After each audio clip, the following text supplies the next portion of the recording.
so we opted for today as topping out party instead. But as evidenced here to my left, through great planning and a lot of hard work by the architects and the men and women involved in the actual construction, we have come a long way here in the past 8 months.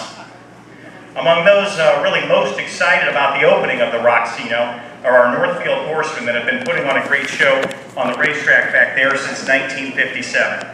Our backstretch can stable over 800 horses and is nearly full today as many owners, trainers, and drivers want to be part of what's going to be a racing renaissance that will accompany the Rockscino's opening.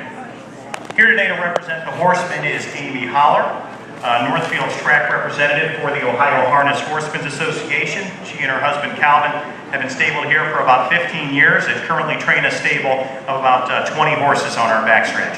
Amy?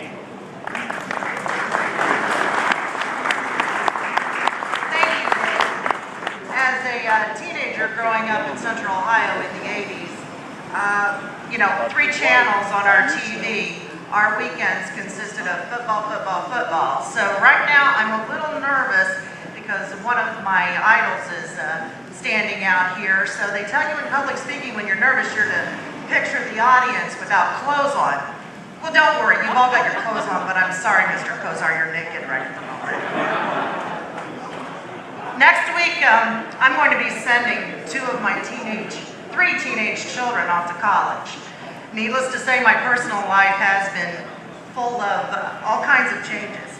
Changes that they can be worrisome, they've been stressful, and they've been anticipated with new beginnings. As the horsemen of Northfield Park have watched the skyline change, they too have realized that there's change on the horizon. Just like sending grown children out in the world, we horsemen expect a brighter and a better changing future ahead of us. It's going to flourish here in Northeast Ohio for horsemen. The past decade's not been easy.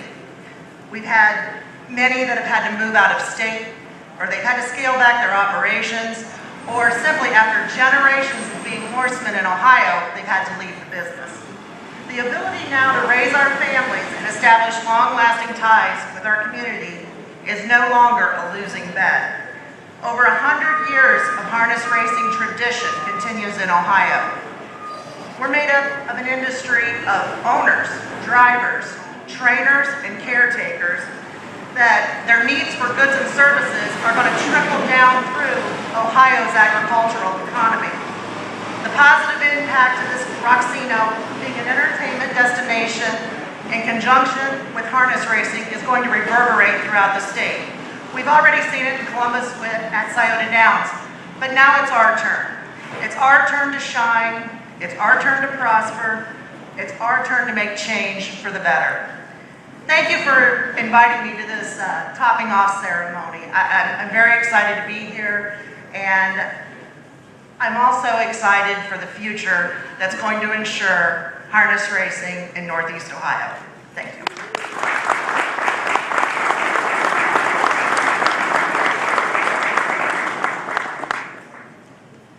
Thank you very much, Amy. A lot of dignitaries here. One I'd like to call up to say a few words is a guy that's been a great friend of the track during his tenure as mayor of the village of Northfield.